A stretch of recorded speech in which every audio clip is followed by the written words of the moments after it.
Hey everybody, I hope you guys are all doing wonderful out there.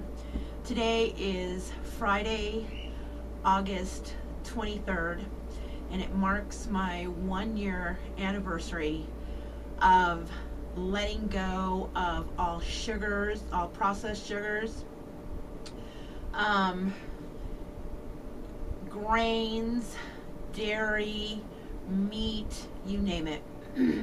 It was 1 year ago today that I was laying here in this bed with my phone in my hand, thinking that I was going to have to call 911 because I just could not keep any food down. I knew I was dying. So, wow, that just seems like forever ago. But it was exactly 1 year, and what I've experienced in this last year has been nothing short of a miracle. Or you know what, maybe it's not a miracle, maybe it's what we should all experience, but we are not allowed to experience it because the allopathic community keeps shutting down our immune systems by giving us antibiotics and all these other synthetic medication that we should not be taking. We are not allowing our bodies to do what they were meant to do, and we're not giving our bodies the food that we were meant to give them.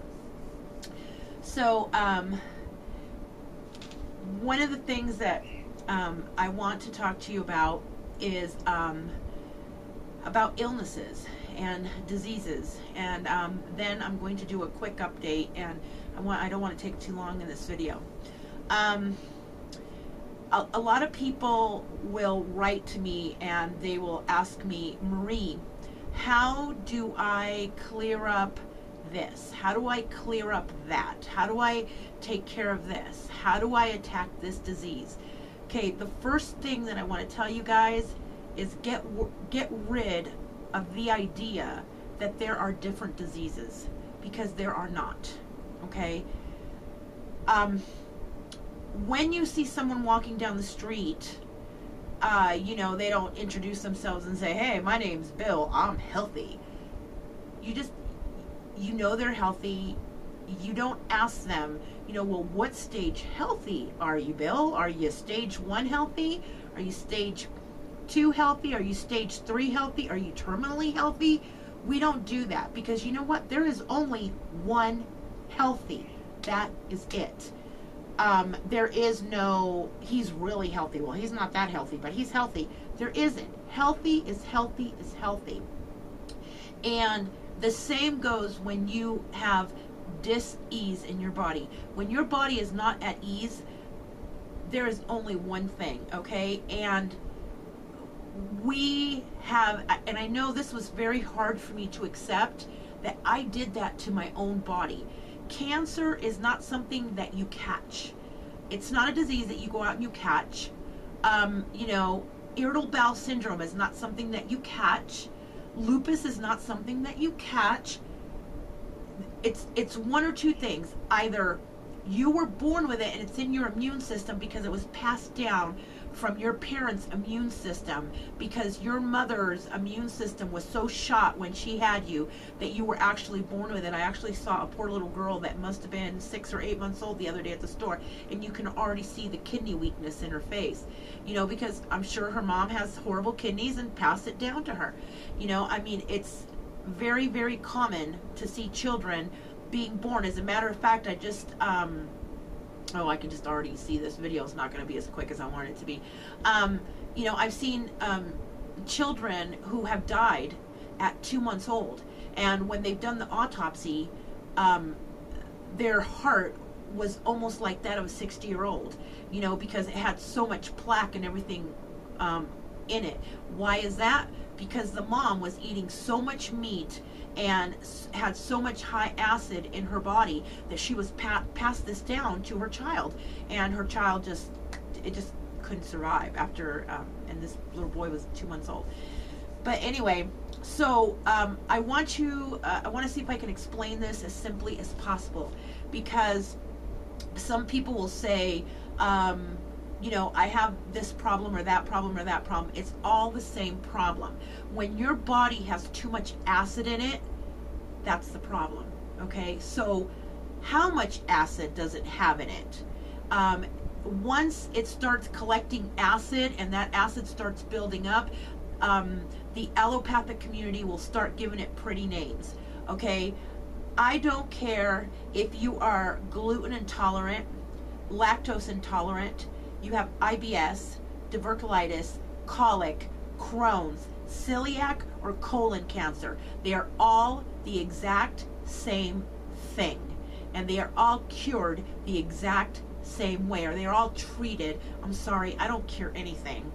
I just help people to heal their own bodies, let their own bodies do what they were intended to do, because this is a machine. Let me tell you, this is the best machine that anybody has out there, and this machine knows how to take care of itself. You know, like those defrosting refrigerators. Okay, we're so much better than that. If we are left to do what we are meant to do, our body will take care of itself. But the easiest way for me to explain this is, if you have 10% acid in your body, they're going to label it as, oh, you're gluten intolerant now. Okay, you can't tolerate gluten. Okay, no one can tolerate gluten. Gluten is pure crap. It is a ton of glue. It is not even a food. It is a binder. It is something that they put in food for it to bind together. No one, don't let them feed you that junk. Gluten cannot be tolerated by anyone. Okay, so you start putting that glue into your system. Guess, you know that little thing that you used to do in kindergarten where you take the water and you take the glue and you mix it up? Remember what that used to turn into? That's what's going on in your stomach when you're introducing gluten. So they say, oh, you're gluten intolerant. Well, as that glue starts to bind a little more and you're putting milk in there, that milk causes mucus, and now, oh man, you got a really pretty experiment going on in the intestinal system. And all of a sudden they'll go, oh, well, your child, or you are lactose intolerant. Oh, well, now you're gluten and lactose intolerant. Well, guess what? Lactose, or any kind of milk product or dairy product, is very mucus forming, and it's one of the main reasons for childhood diabetes. So you don't want to touch the stuff. The stuff was invented to take a little 150-pound calf to 900 pounds in 1 year. It was never meant for you. Think of how silly it would be for you to go out to the beach, grab a seal, and grab some milk and drink seal milk. It's the same. You're drinking a product from an animal that you should not be touching. The only milk that you should be touching is the milk from your mother, and at 2 years old, that should be done. We're the only species on the face of the planet that does not wean off of milk. I mean, that alone is insanity. Okay, so now you have the gluten, all the glue inside your system, and you have all the mucus inside your system. You got this real pretty experiment going on, and it's forming a lot of acid. And all of a sudden they tell you, you have irritable bowel syndrome. Well, of course you do. That stuff is irritating your bowels. That's what acid does. That's what mucus does. That's what glue does, because it's not supposed to be in there. So all of a sudden you have irritable bowel syndrome. Well, you keep eating the same way that you're going and you're going and you're going, and all of a sudden you're inviting every little critter. I know you don't want to think of this, but it's true. You're inviting little critters into your little intestinal system because you got stuff that's sitting around in there way too long. And actually, they're not harming you as much as they're trying to help you, because they're trying to eat all that junk because your body's trying to help you out, okay? But the problem is they start burrowing little holes in your intestines, okay? Because they're living in there. And not only are they living in there, not only are they eating in there, but they're also defecating in there. So they're even causing more of a pretty experiment in there. And the next thing you know, you go in, you get tested, and your doctor tells you, oh, you have diverculitis. Well, of course you do, because now they've burrowed little holes in your intestine. Okay, so the next thing you know is this feces that was supposed to stay in your intestines, because this is a closed system, okay, whatever goes in here goes out the other side, and it is not supposed to exit in any way, shape, or form. And I'm a little hyper here because this is like, oh man. it's not supposed to exit.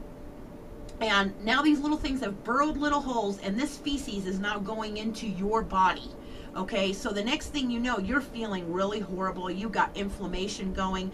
You've got acid building up. You've got gluten building up. You've got mucus building up from the lactose. And the next thing you know is they tell you, guess what? You have colic. Well, of course you have colic, because now everything is starting. There's a lot of pressure building up. There's a lot of acid building up. There's a lot of mucus building up. And of course you're going to have colic. Your bowels are not going to react like they're supposed to react.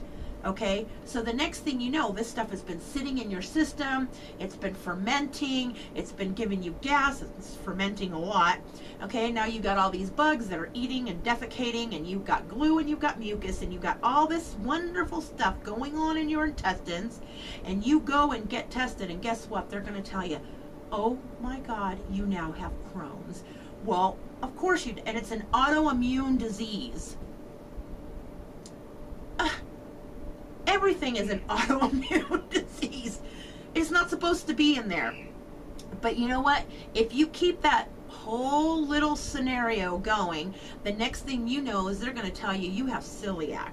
And let me tell you, if you have celiac, you need to come in at least once a year to have a colonoscopy done, because you know people with celiac disease die a lot sooner than people with non-celiac disease. And you know, and then they come up with all these crazy diets, you know, the celiac diet, the Crohn's diet, the this diet.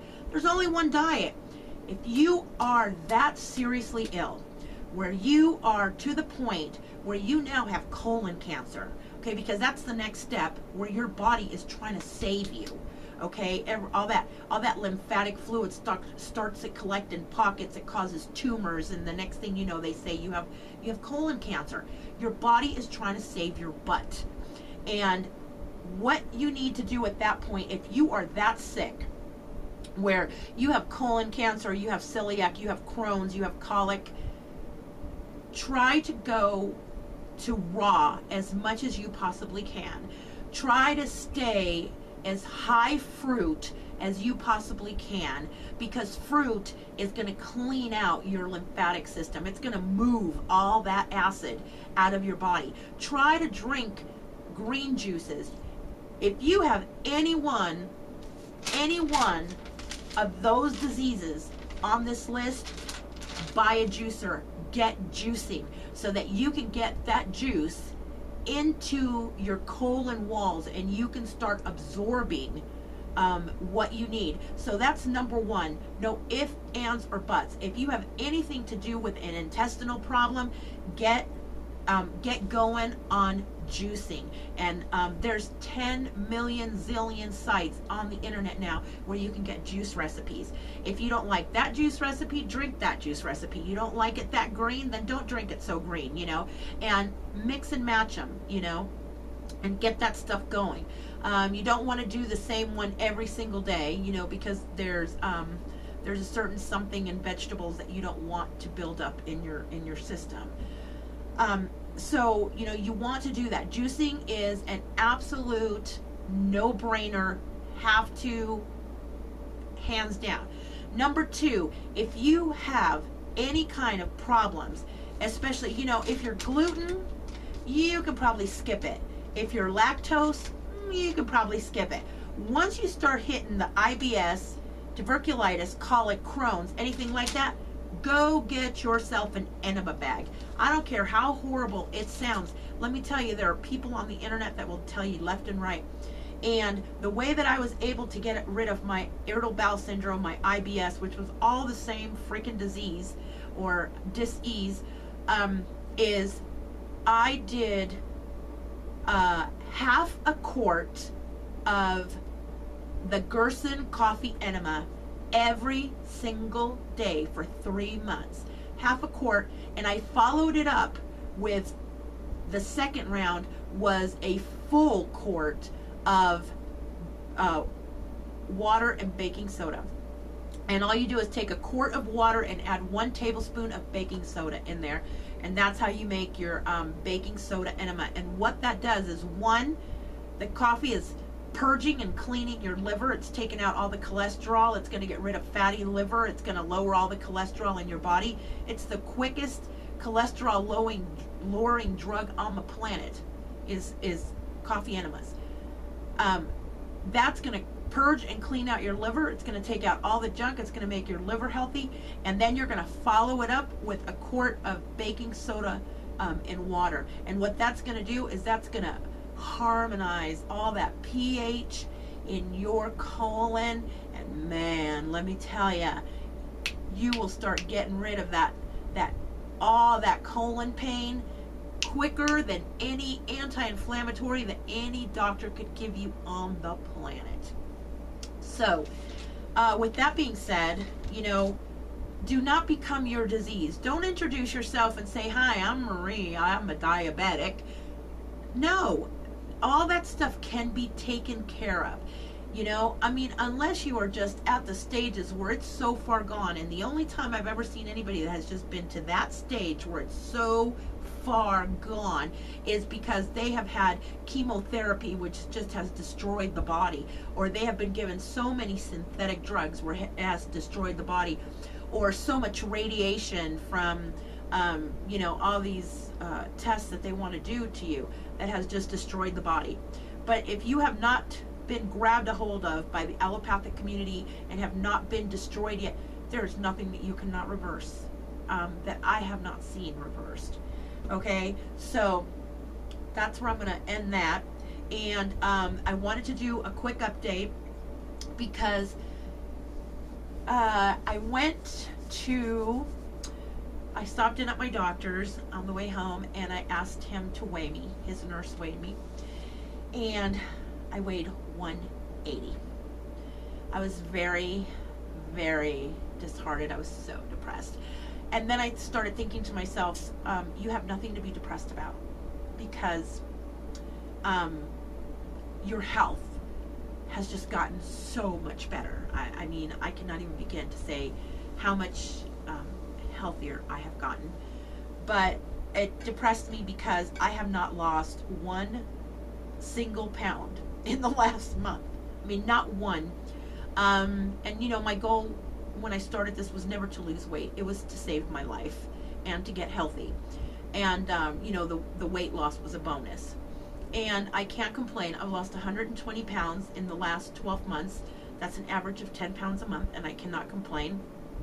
But now this last month, I have not lost anything.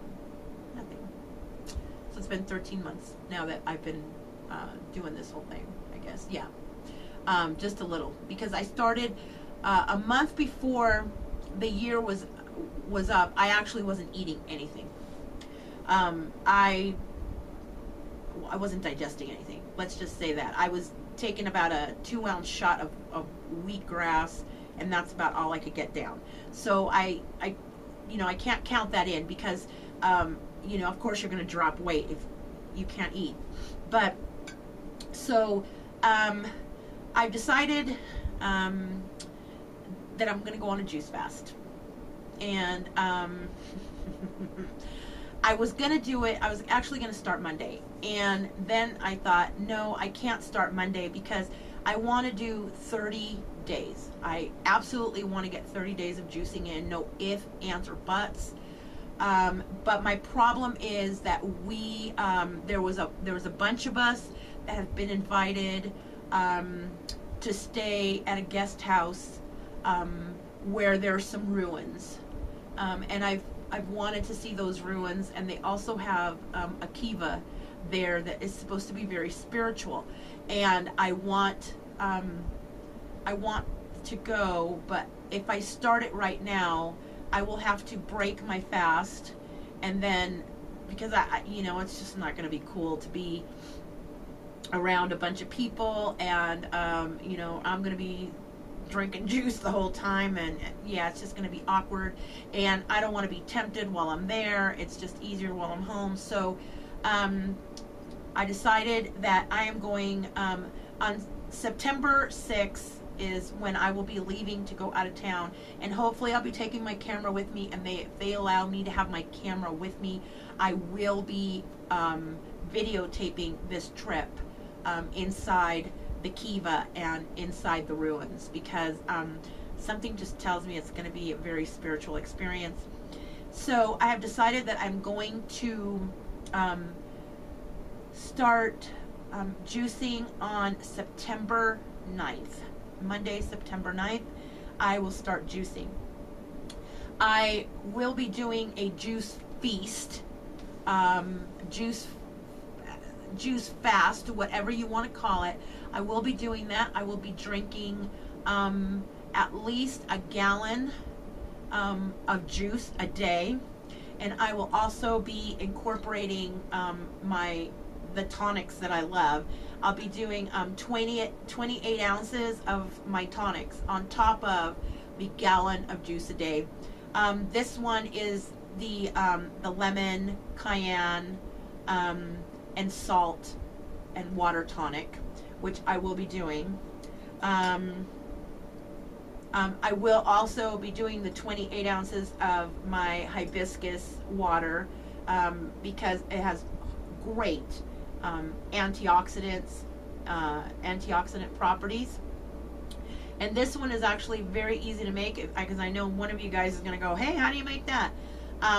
Basically, all you do is fill it up with spring water, and you take 1 large tablespoon of hibiscus flowers, you put it in there for an hour, and you get this beautiful red color, and it has more antioxidants than even green tea does. And I will also be doing 28 ounces of my lettuce water, my romaine lettuce for my liver, and like I said, and a gallon of the juices. And I'm going to be starting that on September 9th, so if any of you guys want to join me, you're more than welcome to join me on a 30-day, and you don't have to go 30 days. If you can only do 3 days, you know, if you can only do 1 day, awesome, you know, just, I'm going to try to go the whole 30 days. I prefer to do juice fasting as opposed to water fasting, because water fasting, if your adrenals are not working correctly, your adrenals will not support you during a water fast. And what ends up happening is you end up becoming very tired. You feel like you're going to throw up. Your lower extremities get very cold, and it just doesn't work for me, because my adrenals are not fully up to par in order for me to stress them out during a water fast. So that is what I have planned, and that's all I've got planned lately. So like I said, September 9th, the juice fast is on, and September 6th, I will be taking my trip and hopefully taking you guys along with me so you can check out the spiritualness. And remember what I said about illness. We need to start just forgetting the labels. We are very into labels. Everything has, you know, he's black, she's white, he's tall, she's short, she's fat, he's skinny, she's blonde, she's brunette. The labels just never end, you know. It's like you go up to a person and you go, who are you? And they'll go, I'm a beautician, or I'm a driver, or I'm a gardener, or, you know, there's the constant labeling, and we label people. You know, we look at people and, oh, he's poor, oh, she looks rich, and I mean, this is like craziness. We need to get out of our head, and we need to get out of that space, especially when it comes to anything going on in the body. There is no such thing as Crohn's. There is no such thing as Diverculitis. There is no such thing as cancer. There is only one dis-ease in the body. And that dis-ease is because we have literally divorced our natural state of being. And everything that man has made has only gotten us further away from where we need to be. Think about it. Our diets and our health have changed more in the last 50 years than in the last 1,000. And look at how sick people are getting. It's time to make the connection. People say, well, I don't understand why I'm so sick. Think back, you know, and people will argue with me. I need to eat meat. I need to have my protein. The next time you think that, I want you to think about this. If you were to go back, and I swear I'm going to create the diet, and it's going to be called the Jurassic diet. Yeah, I think that's what I'm going to call it, the Jurassic diet. I want you to go back to the Jurassic days, and I want you to wake up in the morning and think, I need to get my protein, I need to eat. Let me tell you, if you see a lion or a cow or anything out in that field, you do not have the fingernails, I don't care how long you grow them, to attack that animal. And you do not have the canines to take a run and leap and sink your canines into the hide of that animal. So unless you have a tool, man-made, you cannot attack that animal. If you do not have fire, man-made, you cannot cook that animal. So everything that we have progressed, tools declined our health a little, fire declined our health a little, fast food declined our health a lot, microwaves declined our health even further. So try to stay as natural as you can. Every time you pick up something, I want you to think, how natural is this? Water, herbs, both from the earth, very natural. That's okay. Lettuce, water, very natural. Water, cayenne, it's an herb. Lemon, very natural. It's very easy. You pick up a soda, there's nothing natural about that, so put it down. So much for my quick video. Alright, so until we see each other again, please stay happy, stay healthy, and forget everything that you've ever learned about labeling diseases. Only one disease. You're eating the wrong food. There's too much acid in the body. Alright? Till next time. Bye-bye.